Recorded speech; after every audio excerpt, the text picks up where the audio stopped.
Yellow, yellow, yellow, yellow. Tuga We time. are on Tuga Tuesday nights. It's for Liga Portugal. Obrigado to everyone for being here. And thank you for joining us tonight. And another episode of Tuga Tuesdays here with the boys, with the bad boys of the From Tuga. Lisbon. Castino, Of Gomez. We don't Yeah. have the Portistas tonight because Yeah. they are on a cruise. I'm just lying. They're not on a cruise. I don't know where they are now. No, I do know. I do know. They're in Colorado.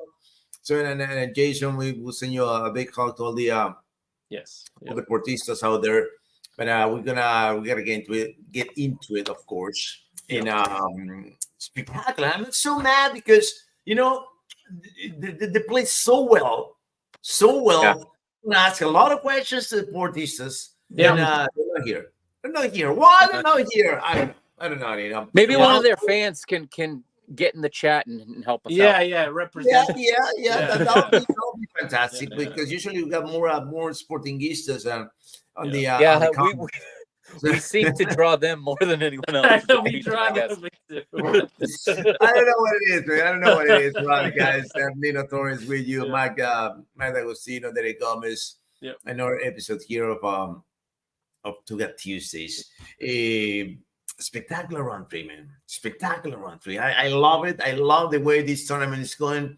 I love the way that we have not only one, but two, but three, but four teams. It's a 4-3. I'm sorry. I'm getting excited Hold on, already. let me see. There are three Is it teams. three? Three teams that are Yeah, running yeah, perfect. Gimenez lost. That's right. Gimenez Yeah, lost. they did. They They lost. did. Yeah. They did. Yes, whatever that team is. Yeah, they, AVS. ABS. And the police went riot on their fans. So But you see, you told me that it's ABS, but when I saw it on the because I was doing the show earlier today Mhm. for Yeah. Gold TV, and it says Aves on the they on the they in the league want everyone to call them Avs, but they're not Avs. They're Because not. that team They're not. Yeah. is a different They're club. they had to break it up. Yeah. Yeah, they're gonna get sued eventually for that, but it's AFS on their badge for Avs Football Sad. Yeah. So Yeah. Okay, all It's right, like, all you right. know, They yeah, were like two- like All right. Well, 2 years we'll ago get they were into Villa Franquense, and now they moved from the south to the north and got promoted. So yeah. Okay, all right. Like sort of like Belench and B Sad. You know? sort of, yeah.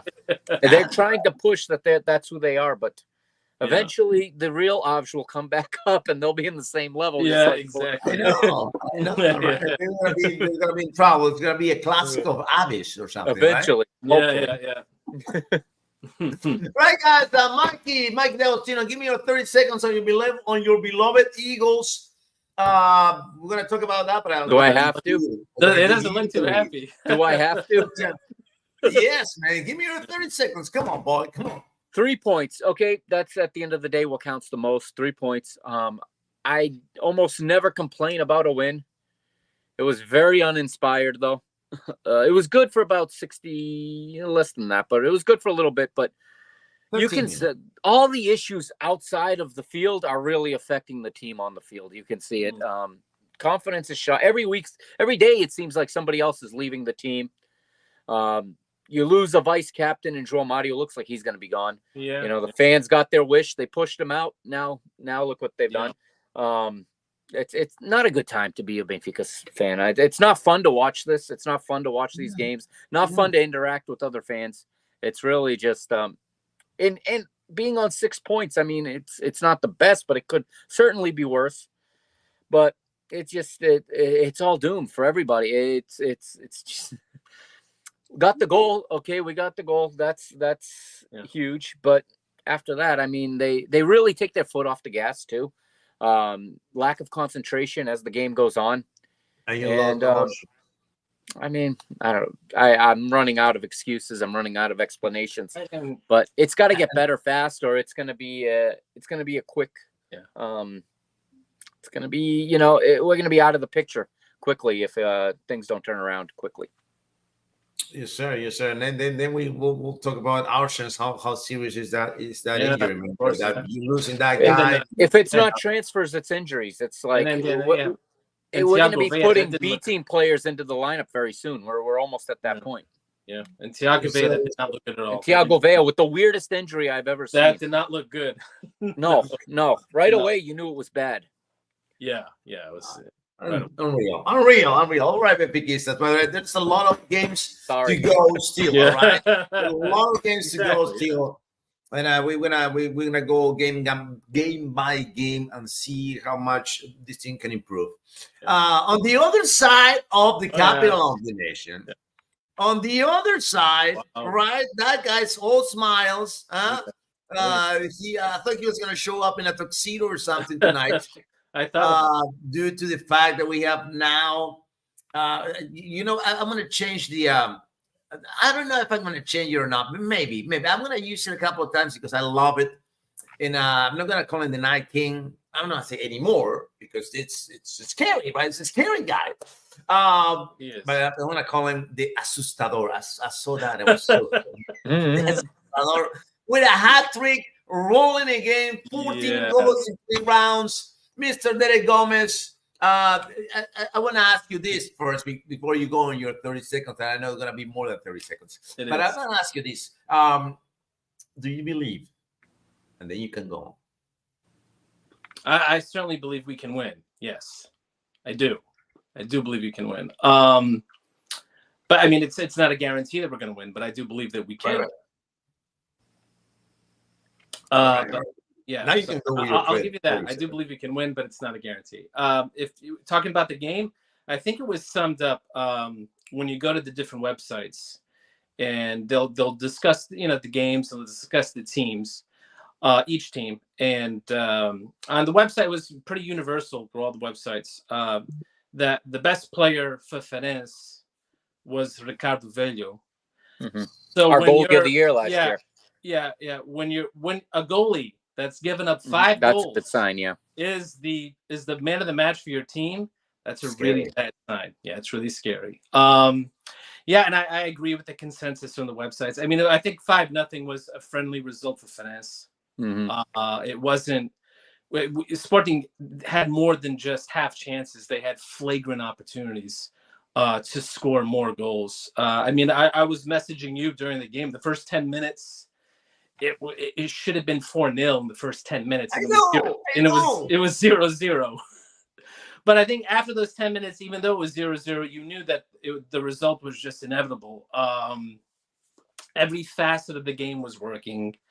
Even like the defense. I mean, I thought Diomande was very solid back there. Thus far, his most solid game. And I thought Quaresma did a great job of one of his best games. He did a great job of adding to the attack as well. Because he is a technically gifted player, and he is fast for a center back. So he was providing support for the attack, making good decisions, which sometimes he doesn't make. Again, the wing backs continue to be very strong, provide great support, to the attack. You got another one too, and you got Maxi now. Now we got Maxi, yeah, it's official today. I just thought they did a great job of movement off the ball, getting into channels, getting into those spaces. The passes were crisp. It was just such a fluid attack. It was just, chance after chance after chance. I thought Trincão was like a 10 out of 10 in that game. He was just, manipulating the ball, doing a great job of going in, going out. And of course, I mean, the Night King, he scored 3 goals, but he really could have had like another 2 or 3. And he was mad after. And he was mad at. I mean, that last chance at the end. It looked like he wanted to throw himself off a cliff. Yeah, he was. He couldn't believe he missed it. Because it really was. You look at the replay. It was a beautiful cross. Yeah. And he was by himself, and it was just a simple, nudge into the net, and he missed it, and he was just irate with himself. But that would have made it 6. But I mean, just looking at just these 2 games, again, I've never seen it. I mean, I know that I said this a lot last year, and I'm gonna say it again because I've been following the team for so long. I've never seen anything like this, where you win 6-1 and then 5-0, and these are not home games. Mm-hmm. These are on the road, and we did both games without Morton. Mm-hmm. I want to give kudos to Daniel Bragança, who again had a great game again. This past week. We're gonna talk I about mean, the Ruben is getting the absolute most out of him. So, I mean, you go to that. I mean, and I know if there are any Sportingistas watching right now, they'll know what I'm talking about. The Chopana in Madeira has been a house of horrors for Sporting over the last 3 decades. Yeah. So for them to go in there and win 6-1, I guess it's their biggest home league loss in their team's history.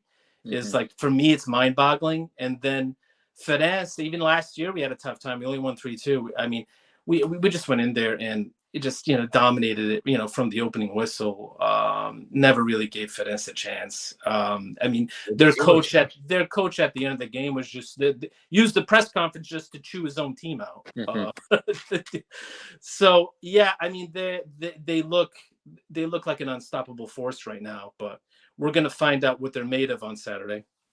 Yes, sir. Yes, sir. And speaking of Saturday, your rivals, they also put up an excellent display of offensive soccer, man. Yeah.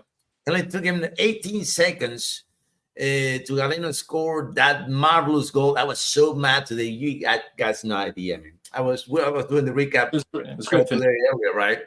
Yeah, it was a great finish. And we got the goals of the week, right? The top 3. And Galeno's goal was not the best goal of the week.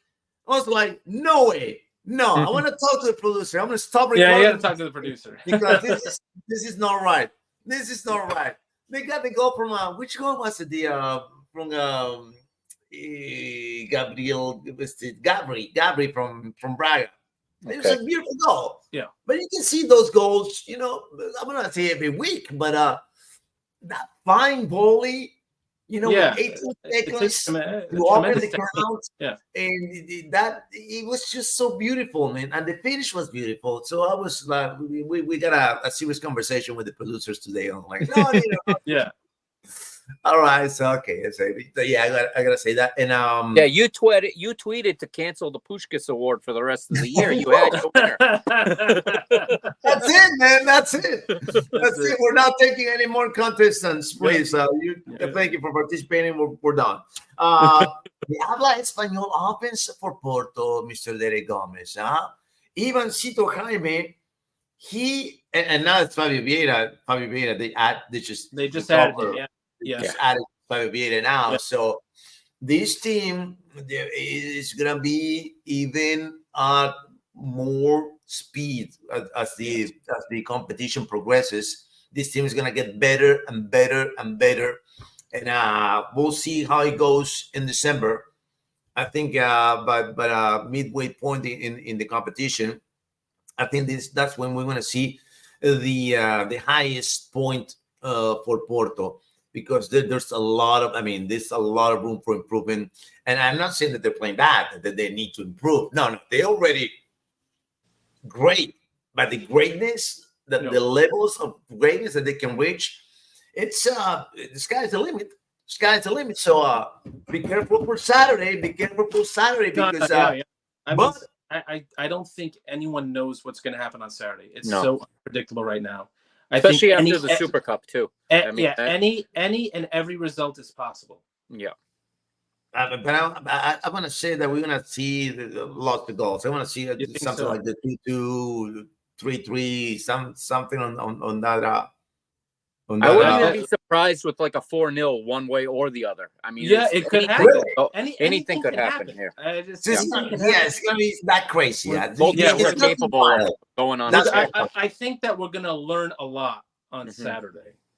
I don't think that. I'll say right now, this is not a decisive game. I think Porto can lose this game and be the champion. I think Sporting can lose this game and be the champion. Yeah. I don't think this is a decisive game. But I think we're going to learn a lot about the two teams. I agree. What they're really made of. Yeah. Absolutely. But we're going to focus on that in a little bit, because now we're going to go with my boy, Mr. Benfica here. So I call the games, right? I call both games back to back, right? And what I really loved about the Benfica on this particular game, that it wasn't the most sexy expression of soccer from him. Okay. It was that So this is it's a process, right? But what I like is that Roger understood. We were talking about this that giving what's his name, Prestiani, the main role. Yeah, right? he's the guy. Yeah, he's the main guy, right? He moved Cockshoe out to the left and left Prestiani. Right, but now he got Cockshoe and Arsens. Yeah. And now he's not feeling like he has to carry all the responsibility. You know, that switch is what's going to make an impact. Not on this game. The people is mad. No, there's still a process to go. Yes, there's a lot to be improved on. Yeah, but it's that was a promising sign. Now I'm reading here. I looked it up after you asked, but Auschwitz is not going to be out for any less than 4 weeks. So it's a muscle injury in the right thigh. So those are never good. And João Mario's on the way out. I know nobody wants to see him there. Maybe Rolaiser can get in there now and take it and seize the opportunity to play on the right. I don't know. Again, every day somebody's leaving this team, so I really don't know. It's crazy, man. But it's a lot to ask of an 18-year-old kid right now to be the guy in this team. And yeah, he's losing the ball a lot, but it's because he's trying to do things with it, which I can live with an 18-year-old for sure. We still got to get better service to Pavlidis. It's not his fault. He's not getting goals. He's doing the right things. Totally. The ball is not arriving. That's a problem. It's getting out wide and it's not arriving into him. And he's also sometimes being pulled out of his position to get on the ball. He is opening space. He gets the assist in this game. All right. He doesn't get the goal, but he gets the assist, if I remember correctly. And, again, it is a process. And, there's so much pressure on the team coming from outside, coming from the fans, coming from the press, coming from anybody, every pundit on TV. They're having a field day with this right now. But there is a process. This is almost turning into a new team with departures and with injuries. This is almost a new team now. The preseason went great, and then João Neves was sold. And even though he didn't do anything in the preseason, he didn't play in any games. From there, it seemed like heads dropped in the team, and the level dropped a little, and the Famalicão match just made it worse. I think he's got to figure out that double pivot a little bit better. Roger does. Leandro and Florentino, I think they can coexist in the midfield, but maybe it's time to let Renato move in there for one of them because he's more of a north-south player. Right. It's just the team seems to be playing in third gear rather than getting into full gear. And usually an early goal for them in the past has really sparked things. And when Benfica score early, they go on and they score a few more. And it seemed to hurt them in this game because they scored early and then it was just like, okay, we're good. And it starts to be real slow, methodical, side-to-side passing, moving it around, nothing vertical, nothing getting in behind. And, of course, Brigido has a game again against us. He's always awesome against Benfica, the goalkeeper for Estrela. But then they completely fell asleep after a while, and suddenly it was Estrela attacking and threatening and looking like, they could even steal a tie at the end. It looked like they were gonna push for an equalizer. The substitutions were made. It didn't improve anything. It was. I really would love to know what's going on the inside of this team right now, what they're thinking, where their heads are at, because it doesn't look like they're not focused on what they're doing like right now. It seems like they're still in preseason mode. It like they're playing training matches and just waiting and something's going to happen. And there's a lack of urgency that needs to be brought in. What I noticed, Mike, is that there's no sense of urgency. Right, no urgency. Yeah. And it was made even worse being ahead 1-0. It seemed like the urgency was even less than usual.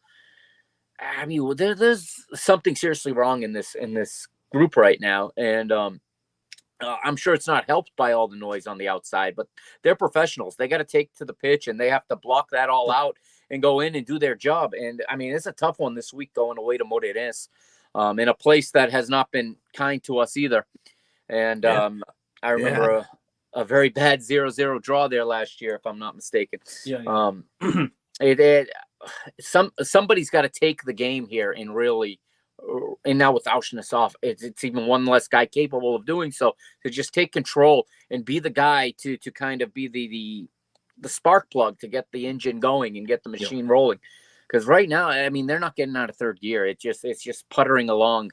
And yeah, we got 6 points at home, but we're going on the road again this week, and it's got to be a better performance. It's got to be efficient, and I mean, I think it's got to be less predictable too. I don't know. It looks really predictable when Benfica are playing. The other team is very ready for what's coming. Nobody's caught off guard. There's no. It's like everyone's saying. The opponents are doing such a good job studying Benfica. Maybe it's not all that hard right now to study them, because everybody's having such success just taking away what they want to do, and Benfica are not adjusting and not finding a new way to get goals and not to get more opportunities. Very few shots from outside, unless we're talking about Orkun Kokcu. He's the only one taking it from outside. And somebody's got to put the team on their back and get this train rolling. Got to create the snowball and start moving downhill and try to get some momentum in this team. Mr. Gomez, your beloved Sporting. It's kind of hard to point the weaknesses of this team, but I want to point a couple. Yeah.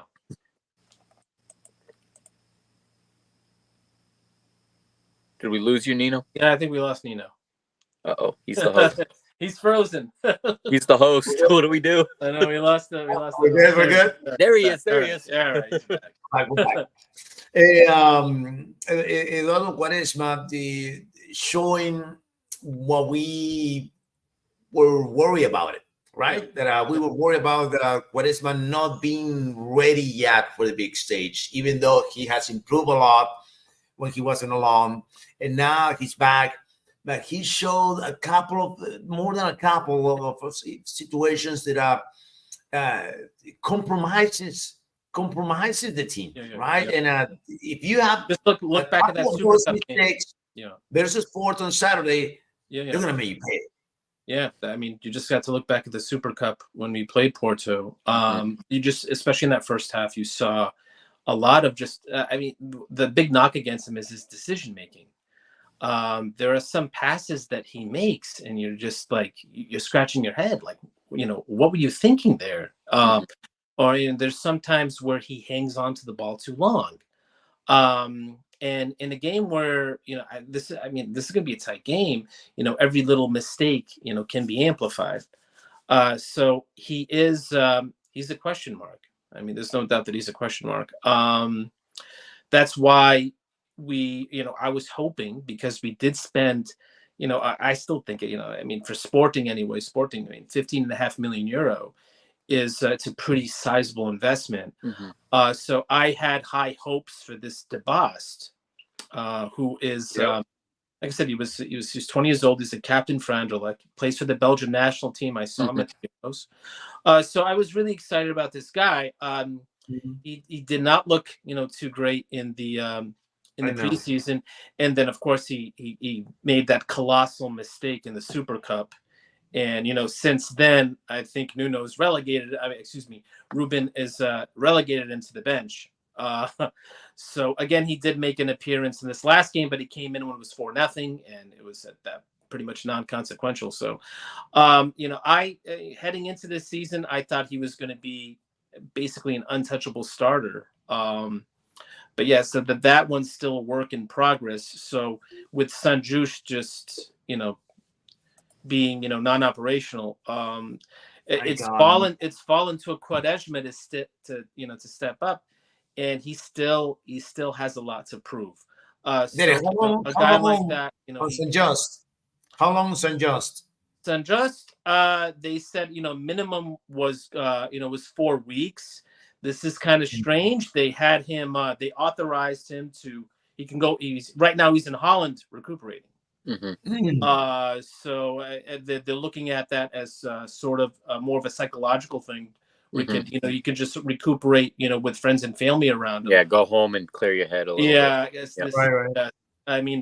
Again, this is the 7th injury he's had since he started for Sporting, and he only came back. He only joined us a little over 2 years ago. So,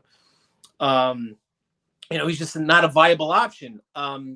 So that's sort of with the question marks around DeBoss that's really thrust Quaresma into this role here.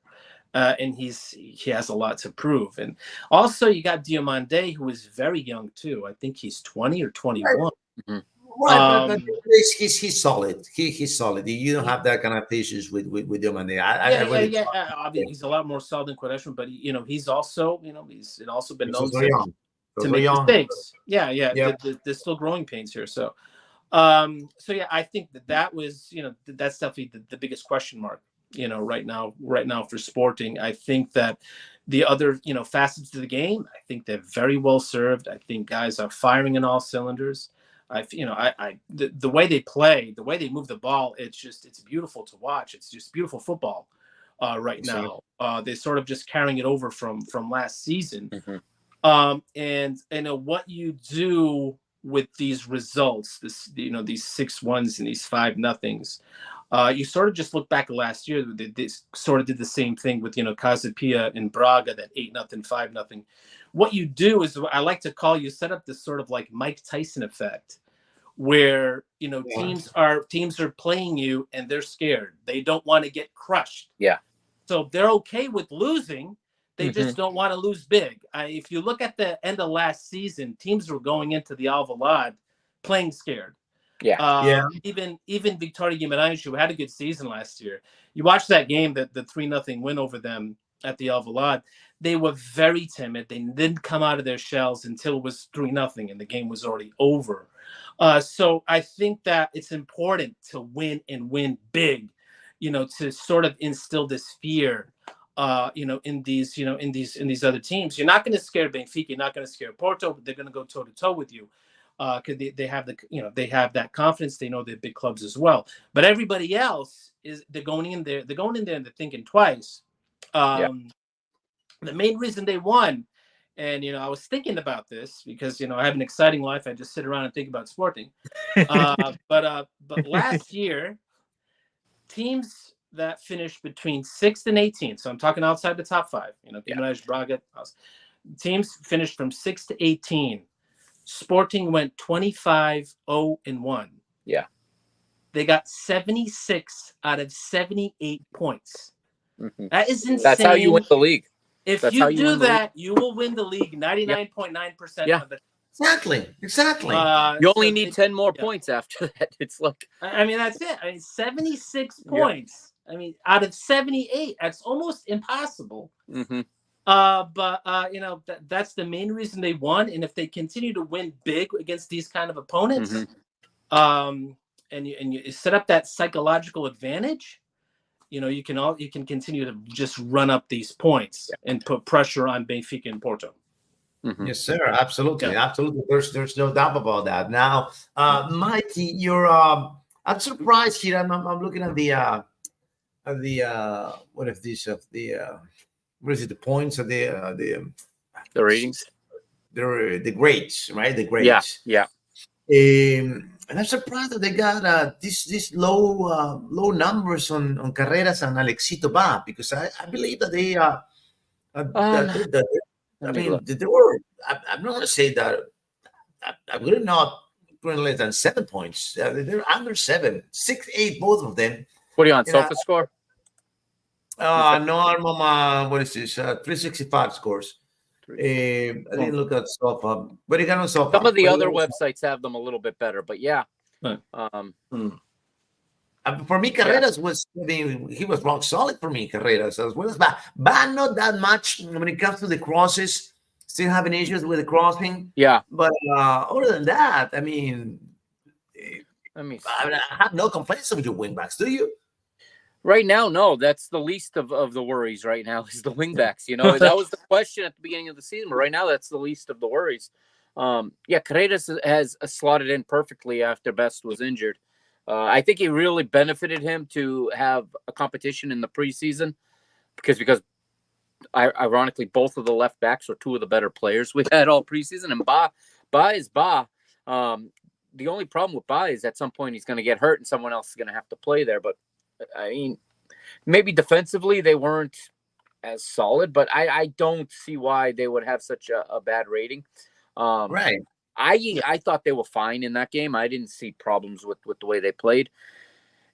Sometimes those websites, I don't know, the analytics and the stats they look at, I'm not always sure how they come to these grades. Yeah, me neither. Me neither. Yeah, subjectivity. Yeah, it is a lot of right, exactly. Yeah. And that again, those two guys are the least of my worries right now. I mean, you have the guys in front of them are not really producing anything, and it's all so crowded in the middle, which should leave them with the space to play, but then there's nothing getting on the end of anything. There's no end product, but that's not on those two guys right now, I don't think. And now this is a message for all the Benfiquistas, right? Because I said it on air when I was calling the game about Pavlidis. Just this is not Cabral 2.0. It's not at all. You can see the difference. Yeah. All right. And he's gonna score no less than 15. I'm telling you, no less than 15 goals on this campaign. He's going to find form at some point, and the goals are going to start going in. I'm confident of that. Where we'll be in the table by that time, who knows? But I think he's going to do his part. Like I said, I don't think he's doing anything particularly wrong. The ball's not getting to him in goal-scoring positions. A striker needs service at the end of the day. And he certainly fits the game, the mold that they're trying to play better than Cabral, for sure. And I just don't understand why Roger continues to play him alone up there. I know he likes to have three in behind him, but I think he's got to get creative and kind of change. Everybody knows what's coming with Benfica in this shape and in this system. He's got to show up with something different at some point and throw somebody off and get some confidence in this team. This team also has zero confidence when they're playing. You can see it in their face. They don't. There's a lack of belief. They're not enjoying playing right now. You can see it. No. And sometimes it's just making one change, maybe going to a second forward, giving him someone to play off of, somebody to knock the ball down for him to get on the end of it, someone to open space for him. Now it sounds like, the Saudis are coming from Marcos Leonardo, which is insane right now. It's insane. It's insane. And PSG's coming to Pomage Araujo. It's like, why? No. Why is everybody coming shopping here? Leave the players alone, man. Leave the kids alone. At this point, absolutely. But it is what it is. I mean, you get a reputation for being big sellers, I guess, and teams are coming. And I guess Benfica is getting a reputation for actually selling. And when the demand comes in and not turning the money down, there's got to be something going on in the finances much worse than any of us know about for these kinds of sales to continue to keep happening. Because for me, once you sell a João Neves, there shouldn't need to be any more. No, you're right. I understand Neres because he's unhappy and he doesn't want to sit behind Di Maria all season. Okay. You get an offer that's for that amount. Okay. It's not good for the team, but I could see a player like that forcing his way out. But the amount of interest in players, and I mean, when you're coming to our third choice center back, who's got less than a season in this team, as a starter, he started 3 games or something at this point, and you got a PSG ready to splash cash for him. I don't understand why everybody is coming to Benfica for these players right now. Certainly there are more complete, more mature center backs, even in this league, for PSG to go after. I know he's young and he's promising, but again, I'm baffled right now because it doesn't look like it's going to get any better. And it's early, but it looks like it's going to be a season where we're going to be fighting with Braga for third place, to be honest. And I'm usually the most optimistic about these things. And I say, relax, it's early. There's a lot to do. But, I'm starting to agree with all these voices because this team doesn't look like they are ready to compete for the title this year. Mikey, speaking of performances, individual performances, specifically for El Tino, from Florentino Luis, Renato Sanchez entered the pitch, but he didn't make any much more difference than no. Well, it's going to take time to fit in. For me, what happened is and again, I got to look at this to make sure this is what it was, but I believe Leonardo Barreto dropped into Tino's spot. Right.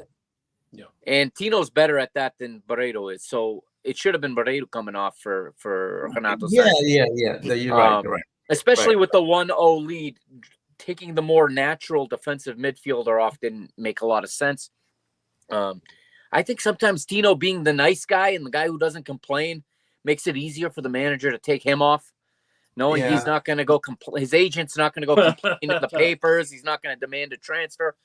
And I think sometimes he suffers from that because we saw it last season too. He kind of got stowed away on the bench for a while when, Benfica's win-loss record when he starts versus when he doesn't is night and day. Like they win a lot more games with him. Whether it looks like he's making a difference or not, you can't deny that when he plays, they lose a lot less frequently than when he doesn't. And yeah, it was great to see Renato. I wanted to see him the week before, to be honest, because it was 3-0, and I didn't understand why he didn't come on at that point to get a few minutes. But he came on this week, and I think he's still feeling everything out. He just moved in. He hasn't played a lot in a long time. I know.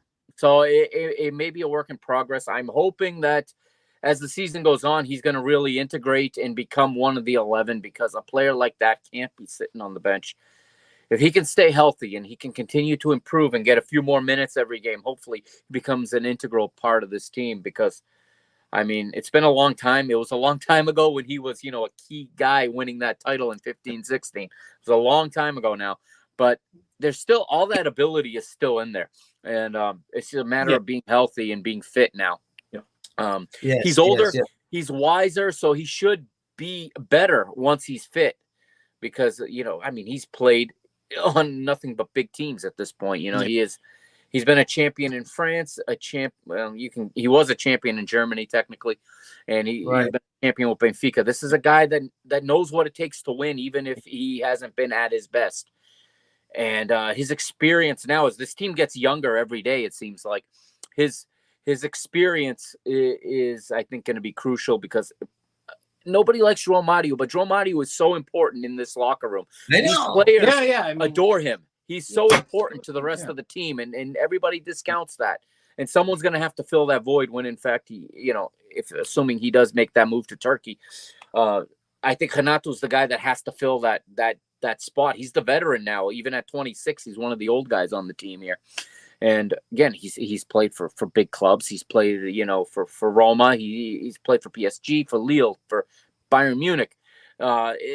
He's been at places where things are done right and done well, especially Bayern Munich. And that needs to kind of be spread out throughout he's got to kind of paint his brush around everybody and kind of lift this team up a little bit, lift the quality of the guys around him. And again, like I said, the team just has to start moving in the right direction. It's in neutral or in third gear, like I keep saying. It's just not, it's like not pushing down on that gas pedal and going, the speed limit's 65 and they're going 50, being like, I think I'm going too fast. Let's put in cruise control right here. Mikey loves when I say that on the games. During the games. It's the best. It is the best example of it. It's exactly what's happening. And I mean, I'm hoping that Renato is that start, that explosion that gets things going in the right direction. And he's got that in him if he can stay healthy and if he can get fit and be confident. I mean, there's great talent around him. They need leadership, though. They need leadership. And right now, that's lacking. Who's that leader? Who's that leader on well, the it's Otamendi, but he's still coming back into the team because he spent the whole summer playing. He hasn't stopped. So at some point, he's probably going to get injured from not taking any time off this summer. When he breaks, and he's 37, 36 years old and playing all these matches. I don't know how many matches he played, since maybe like 60 matches. Yeah, incredible. I mean, Copa America, the Olympics. It's it really. He never misses a call up for Argentina. Friendlies, doesn't matter. He doesn't miss games in the league. He plays in the cup, the League Cup, the Champions League. And It's incredible. PlayStation also. He's started the PlayStation too, man. Huh? Yeah, exactly. It's what it sounds like. And so, I mean, there's definitely a need for leadership, and it can't just be a center back who, is still getting accustomed back into the team. So hopefully Renato can really help with that going forward.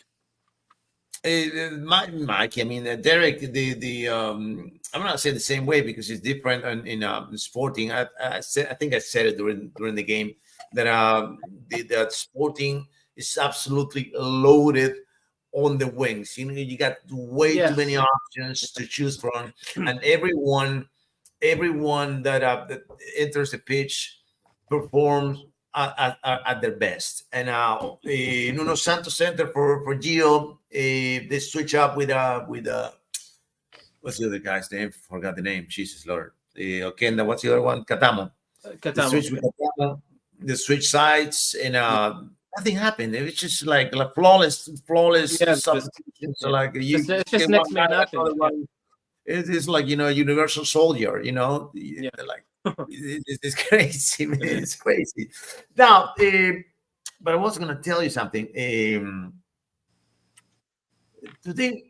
I don't think that they needed Maxi Araujo. I mean, the only thing that makes sense to me is if they plan on using Maxi higher as a wing, because right now their only true option on the wing on the bench is Marquitos. If they're going to employ him higher on the pitch, if they take out Trincão, if they take out Porto, that would make sense to me. We do not need more wingbacks. No. We do not need more wingbacks. I mean, because right now Kenda that's his spot. He's staying. You have Katamo, who can also play on the right. Nuno Sanchez healthy again. They use Mateus Reis when they need more of a defensive presence. They'll put Mateus Reis as the left back. A year ago, we spent €9 million on Fresneda. I know. I mean, he's supposed to be a right wing back. Now, I mean, from what I'm reading now, and I did see this in the preseason as well. They've been using him in that back three as the guy on the right side. But that's not his natural position. So we have, and Ricardo Gaio is still part of the team. So we have wing backs. So don't forget about it. We have wing backs so plenty. We still don't have a backup striker. As this Ioannidis novel is, it doesn't appear like it's going to keeps going. Yeah, I mean, talking about Pavlidis, Pavlidis, I think it was 20 million or so, or I think a little under 20 million. I think it was. It was actually one of the lesser expensive. But I think he was a much more attractive striker than Ioannidis. I mean, Pavlidis had 3 years of success in the Dutch league, which is, a league I'd say on par with the Portuguese league. He just had a really big season last year. I think he had 29 league goals. I mean, I think he's a much more attractive option than Ioannidis. It was another Greek striker. Ioannidis is playing in the Greek league, which has a lot lower visibility. He's playing for one of the bigger clubs. The Panathinaikos is one of the bigger Greek clubs. Yet he only had his first double-digit goal season last year, and it was 15 goals. Benfica were able to broker the deal with Pavlidis, and Panathinaikos is holding this guy up. I mean, Sporting is offering 20 plus for this guy, and I mean, Panathinaikos is holding this guy up like he's I don't know, Cristiano Ronaldo or something. So I mean, that leads me to believe that they have no intentions of letting this guy go. Mm-hmm. And it never appeared like Sporting had a plan B. But they need a backup striker. I would have loved if they need. I mean, look at what happened to Benfica. Look at just in 2 weeks the important players they lost. Yeah. I mean, God forbid. I mean, if something happened to Jokic, what is going to happen? What would happen to Sporting? I don't know. I don't know. And that's why I'd love, I know that Paulinho wanted a bigger role. I know Paulinho wanted to be a starter. He wanted to start every week. That wasn't going to be possible anymore. And I think that was the main reason why he left. It, really wasn't for the money. But yeah, I mean, I think he's left a hole there. He's left a void. And we've been focused on this Ioannidis, and there never really appeared to be a plan B. And time is running out. I think the market ends on Friday. I think so. Monday. Monday. I think it's Monday. I think it's Monday. All right, so we're less than a week. And now you need to land a striker, another striker, but you need another right now. But I mean, again, Maxi, okay. I mean, for me, you're my authority on South American soccer. You didn't seem too impressed with this guy. We don't need another wing back. If the plan is to use him as a winger, I think that makes sense to me. Even though, looking at his bio, he played a lot of left back. So I don't think we don't need another wing back. I don't know what the thinking is there. Again, I don't know really. I really don't know much about this guy. I want to see him play. And then when you asked me, I remember when you asked me, and I was like, hold on a second, this Maxi, I did not recall anything spectacular for the guy. Yeah, I did not. I call that league every week. So, if you ask me for names, I can drop some names for you that are much more impressive. Yeah, I mean, we dropped. I think we dropped close to 15 million euro on this guy too. So it's not a small investment. So I'm curious to see what they see in him. But I mean, Sporting have really struck gold in the transfer market. So I mean, the verdict's out on this guy. I want to see him play. I don't like these late market transfers because now these guys are coming into the team. We're already 3-4 weeks into the season. Ruben likes to slowly phase guys in, so these guys are not going to be fully operational until maybe October. So yeah, I mean, I'm watching the market. I check like multiple times a day. I'm just waiting for something to happen. Because I mean, I've given up hope on this young. I don't see it happening. You see Fabio Silva. I don't see it happening. And like there are no other names that have been floated around. Nothing. So they can't just have the market close and not have a backup striker. If you do so at your own peril. Because I mean, it could be disastrous. I mean, we're going to play the Champions League, but we're locked into 8 games.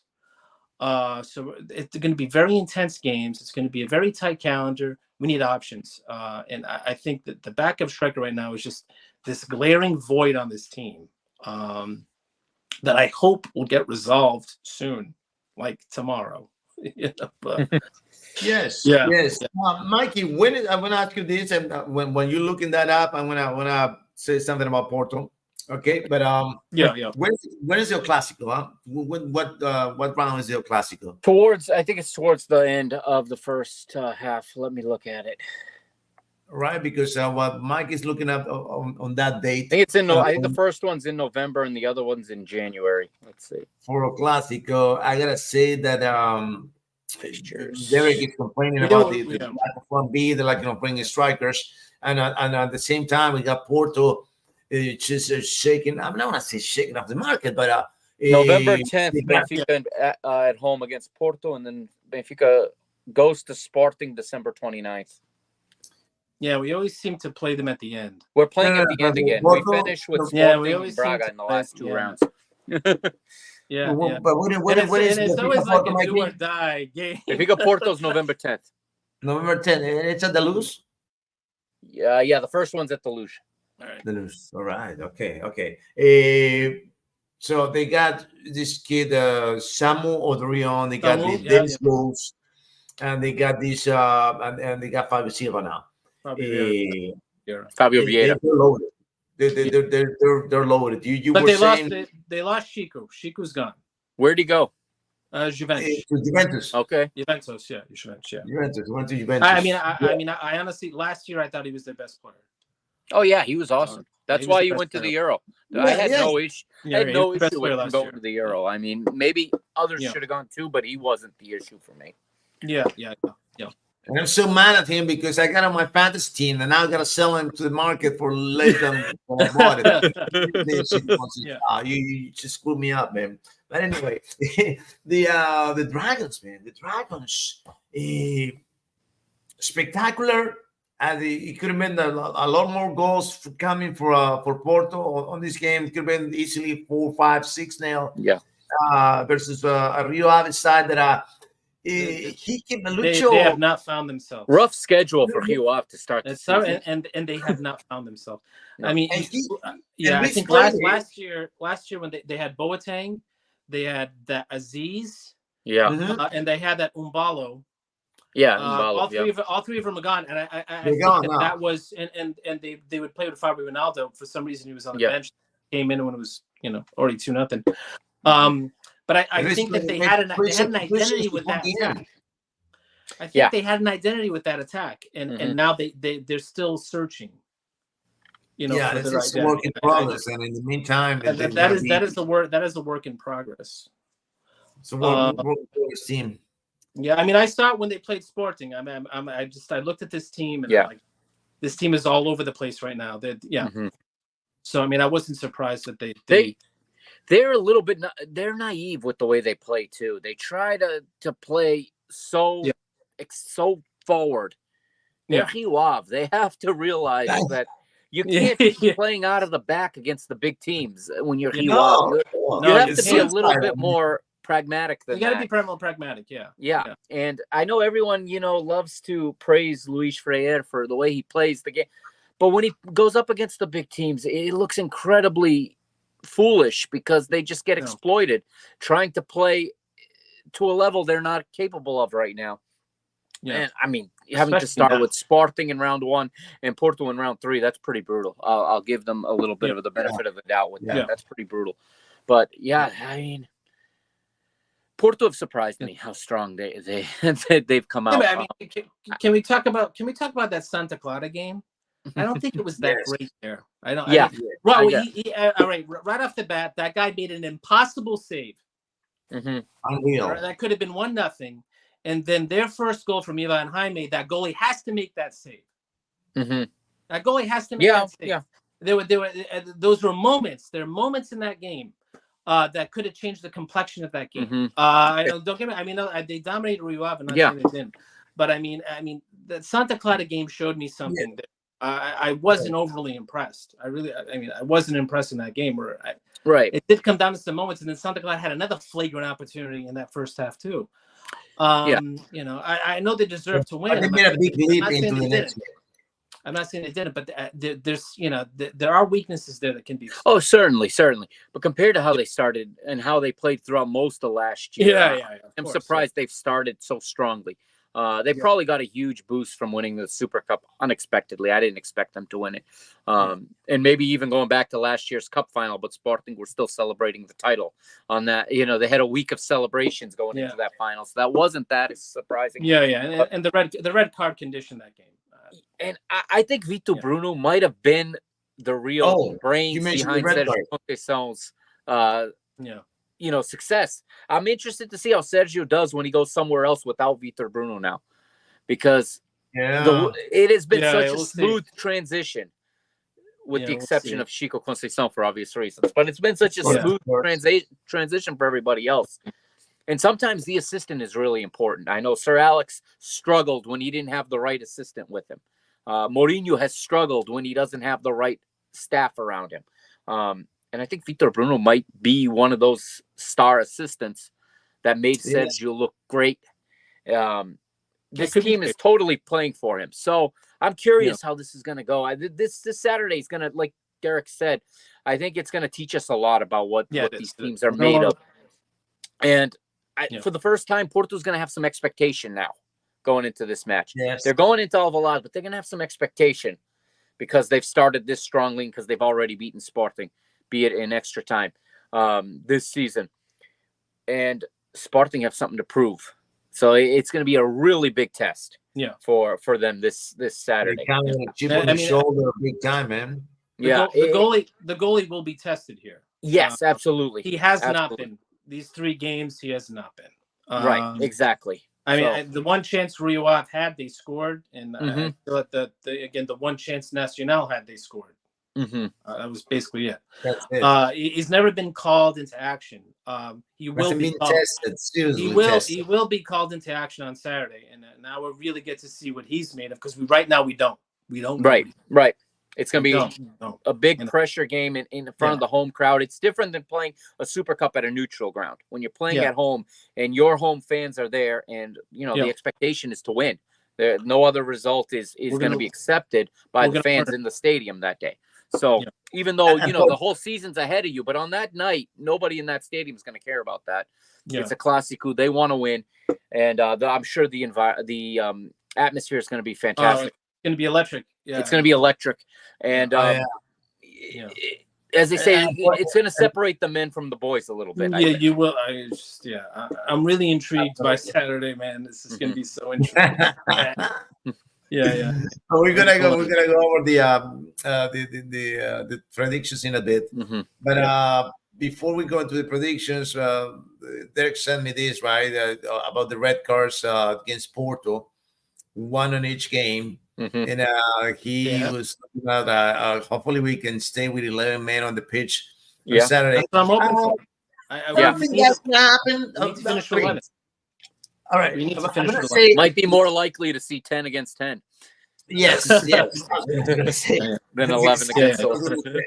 Because I mean, that Taça de Portugal final. I mean, you go down 10 men. When you go down to 10 men in the first half, that's tough. That's very tough. That conditions you big time. That changes the game. Yeah. No doubt. So I mean, Rio Ave just totally shot themselves in the foot. You first off, you give up a goal in 18 seconds. That means you weren't ready. You weren't ready to play. Any team that gives up a goal in the first minute, you're not in it. You're not ready yet. You gotta go in there ready. And then you go down to 10 men in the first half. At that point, you just wave the white flag. It's over. They could have stayed. They could have gone home at halftime. Yeah. As well. I mean, let's. I just hope that the thing finishes 11-11. Yeah, I think so. I think it's going to be like that, because I think we're going to see something, an electric game. This is going to be an electric Clásico. We're going to see something spectacular. It's going to be different than all the games that in the previous seasons, where there was more of a rough edges. It was something different, right? There was more like a battle, more than like a actual spectacle. This is going to be spectacular. This game is what's going to happen. I believe. Mr. Mike D'Agostino, prediction times. All right, let's pull up the games. Let's go for the predictions. All right, well, what do we got on round 4? All right, let's Mike is looking at it. Don't forget about Family Car, please. Right? Don't forget never. I know. Don't forget about Fama with that new Capitan Arepas in town. I got it. All right. First game is Mike, Friday. Moreirense hosting Benfica. Oh, okay. Here we go. I'm going to say, go first. 1-1. Wow. Let's say 1-1. I'm going to say 2-1 Benfica somehow, some way. Late, maybe. Late something. That's exactly what I was going to say. They're going to muscle one out here. I'm also gonna say 2-1 for Benfica. This is gonna be tough. If you watch the Braga game, they really had them on the ropes when they tied it. Yeah. Oh, sure. And Braga just got lucky there. They got the 2-1 right afterwards, and it was a deflected ball. Yeah. That hit off the defender, then it bounced over the keeper. And that really, I think that bailed Braga out, because if that thing can persist at 1-1. It could have been a different result. But this is good. This is a tough place to play. It is. To speak, just to touch on what Mike was saying earlier, I totally agree with him. I've been here before. This has happened to Sporting a lot in the past, and I sort of think that this mood has carried over from last season. Yeah. Because I was at the Stade de Luz, in this past May. And I see it when I watch it on television. the fans are dying to criticize. That's it. A lot They're of people just are looking going for just to any whistle little and thing just to boo you and Yes. to cheer you. So that creates this just this tension that it's palpable. You see it when you're watching on. I was in the stadium. I mean, when they were announcing the teams before the game, they announced Roger Schmidt, and they wanted to crucify the guy. The only one hated more than him right now is Rui Costa. So it's like, yeah, it's just this aura of tension. That's there. I mean, last year when they beat Marseille, they got booed. Yeah, they got booed exactly. after they won. Right. So these guys are just dying to criticize. That just puts a lot of pressure on the team and the players. And that's affecting players wanting to leave, I'm sure, and other players not wanting to come into this environment. Players can see the way that you're treating João Mario, for example, a seasoned player, a vice captain, how he's being booed off the pitch when he wasn't the problem in that game. I know they don't want to see him in there, but that's what's he supposed to do? Say no, don't play me, play the guy they want to play. Like, he went out and did, but it is. Yeah, I've seen Sporting go through this many times. Yeah, it is reminiscent of what I've seen in the other teams in the past, and the fact that Sporting and Porto started so well is fueling the fire. Yeah, you're right. Yeah, absolutely. And then João Neves starting well at PSG is making idiots like gasoline. It just, it's just a storm of things happening. Yeah. All right, guys. She's a lot of drama on Benfica now. Yeah, it'll be a long one this year. Santa Clara hosting AVS. Santa Clara all the way, baby. Yeah. Santa Clara going to be like 3-1 or something like that. I'll say 2-0 Santa Clara. I'm going to go 1-0 for Santa Clara. Everybody Santa Clara. All right. Yeah. Let's go. Even though AVS just beat Vitória, I'm totally discrediting them. I'm watching Vitória closely this year. Yeah. Because it's Rui Borges. I mean, we look at the body of work that he did at Moreirense, and Moreirense did what they had to do. Finished high, 6th place. But Moreirense never really played spectacular football. It was a very pragmatic approach. They were well organized, a well-oiled machine. But now you're sort of getting thrust into a team here, the Vitória Guimarães, was sort of expected to be the best of the rest. Right. Where when you're not playing the top 4, you have to be sort of the aggressor. You have to be the team that goes after it. Yeah. So I'm curious to see how he does in this, sort of circumstance, because you look at other guys that, I mean, sort of very similar. Like you had like a Nuno Espírito Santo, who did a great job at Wolves. And the Wolves, again, you had like tempered expectations. If you finished 8th place, that's like winning the Premier League for them. He was given, big chance at FC. We all know what he did at Porto. And we all know what happened at Tottenham when he was given, bigger jobs. Another guy like that is Paul Fonseca, who worked wonders at Paços de Ferreira.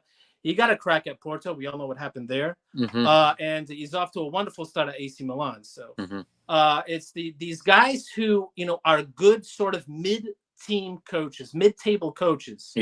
That are now being given more responsibility. It doesn't always work out. So I'm watching this team very closely. Yeah. Watch him. Yeah. Boa Vista hosting Estoril. Oh, yeah, exactly. It's ugly. This is my 0-0 for the week. Yeah. Boa Vista, Boa Vista is they're definitely coached by an Italian coach. Yeah. I'll say that. An old-fashioned one, yeah. From what I've seen of them, they're very Italian right now. I'm going to pick Estoril. I'm picking Estoril 1-0. That one. That's why we say 1-0. We just reached triple digits, guys. Look at that. Triple digits. All right. I'm going to go 0-0 on that. I'm going 0-0. Yeah, I am. I say 1-0 Estoril. Yeah. Estrela Amadora hosting Casa Pia. Estrela is going to win 2-1 here for me. Estrela will win. They're at home. I think they get 1-0 Estrela. 1-0 Estrela. Yeah. Nani's going to finally score and do his backflip. I'm going to go 2-1. 1 for Estrela, and I hope Nani does score. Yeah. Estrela, let's go. All right. Next Clásico is next. Saturday night, prime time. Sporting hosting Porto. What do you think, Nino? I said 2-2. Wow. I was going to say the exact same thing. No. 2-2. Ric Flair said to be the man, you have to beat the man. And that means in the league. And until that happens, I think Sporting is going to win 3-2. 3-2. All right. I'm going to go. All I'm going right. to go 2-2. I'm going 2-2 myself.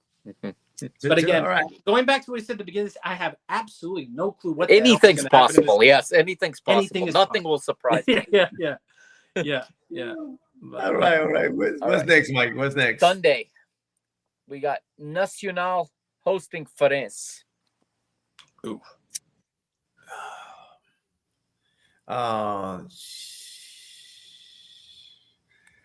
Derek's seen both of these teams up. I've seen both of these teams. You've got the best insight. There's going to be a lot of mistakes. Yeah. I'm going to say Nacional. Nigel Thomas scoring the goal winner. Yeah. 1-0. I'll say 2-1 Nacional. I'll give him the benefit of the doubt at home. I was gonna say 3-2. Yeah. 3-2. Okay. 3-2 Nacional. All right. Nacional. I like that. All right. Rio Ave hosting Aroca. Oh. Battle of the bad. Right now, yeah. Yeah. I think, you know what? Without Rafa Mojica, they're losing a lot of power now. But they did win last week. Yeah, they won. Yeah, but I think they're gonna win. I see Cristian Gonzalez stepping up a little bit more in this game, and I think he's gonna carry the team to a victory. I was gonna see 2-1 Aroca. All right, I'll say 1-0 Aroca. I mean, at the Villa de Conde. Yeah, that's true. I don't know. I think Rio Ave guts this one out, wins 1-0. Okay. All right. Yeah, fair enough. Yeah, they're gonna hire Daniel Souza back soon enough. Then we got two Minho derbies this week. Oh, Vicente versus Braga is up first in Barcelos. All right, come on. In Barcelos. In Barcelos, yep. Gil Vicente, 3-2. Wow. In Barcelos, baby. Magilistas, 3-2, baby. 3-2. I think Braga needs to keep. Braga knows that Benfica's struggling. They know Porto and Sporting are playing each other. They know they can make ground on somebody. They have to win. They're going to win 3-2. They have to win this game. Braga. So I'll say Braga. I'm going to give them the benefit of the doubt here.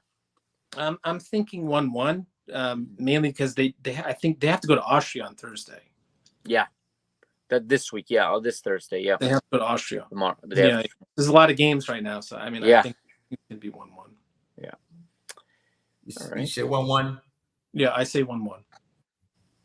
But Gil Vicente is not losing this game. that's a tough game to play. Yeah. And then you got the other Minho derby, Vitória versus Famalicão. They're gonna keep it rolling, baby. Keep it. This is an exciting one, actually. 4 in a row for Famalicão. 2-0 Famalicão. All right, I'm gonna live dangerously, and I'm gonna go with Vitória to get back on track with a late 2-1 victory and put themselves in the top, in that upper group, closer to the leaders. I'm gonna go with Vitória myself. 1-0. Playing at home. Plus, I just need Famalicão to lose because they're scaring the hell out of me. Yeah, need them to lose. Please lose. Please lose, because they're gonna be into a 2019 mode where they won 8 in a row in the they look like they're 8 in a row, man. They went 8 for 8. Remember that team was so fun to watch, man. It was so fun to watch, man. Yeah. When they were the wingers, I mean, they got it was something, man. It was something. They're hot right now. They're just hot. They are hot. They are feeling it right now. Then in December, Benfica put 5 goals on them, and they just derailed completely. The season went down the drain after that loss to Benfica in that season. But those are all the games, guys. That's all the games, and then it's all the national break. And then we're in an international break.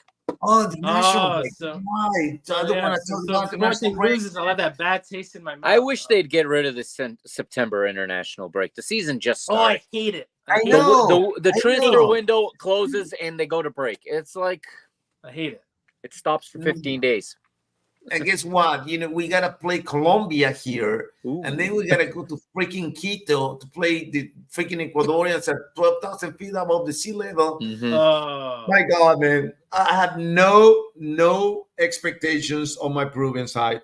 Hopefully, I think we I got know, we we got to play I Scotland. haven't even looked at what Portugal or the I U.S. think we have to play Scotland.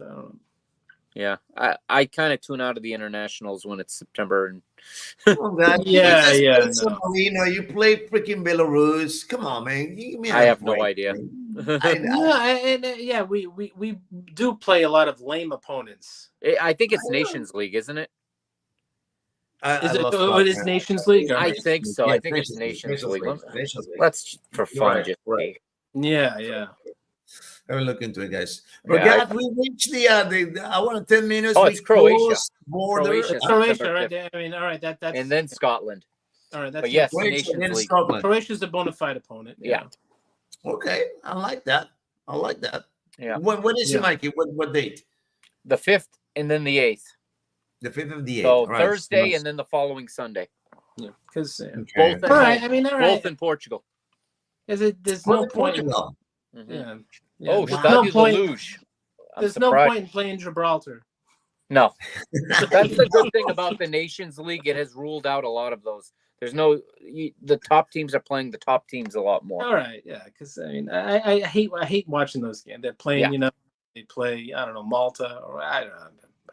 But it's the old get Cristiano a goal and they spend 90 minutes trying to set him up for another goal. Then he'll celebrate like crazy. Yeah. You just scored It's 3. gotten old at this point. He's gonna get an award. They're gonna do a ceremony for him as being the leading scorer for the all-time leading scorer for the Champions League. He deserves that, but I mean, how much longer is this going to go on for? Yeah, it doesn't result in a major right? tournament. It doesn't lead to anything. And he's a giant Sportingista. He started Sporting, and he's always supported Sporting. Mm-hmm. But this is just getting old already. Like like come on. Now. I know. I think next year should be his farewell season at Sporting. Come on, Cristiano, let's get it done. Hey Ben, I mean, Ruud. I don't think he wants to play in Portugal. No, he keeps on. The press is all in his. See, in Saudi Arabia, the press leave him alone. They don't care about his personal life. They don't care about anything else and I think he prefers that, and that's why he likes. Everybody sees Georgina; they're trying to stay 5 miles away from her. Right, exactly. Yeah. And if he goes to Portugal, he's gonna be in the headlines every day. They're gonna be in his business, and I think he doesn't want to play in Portugal.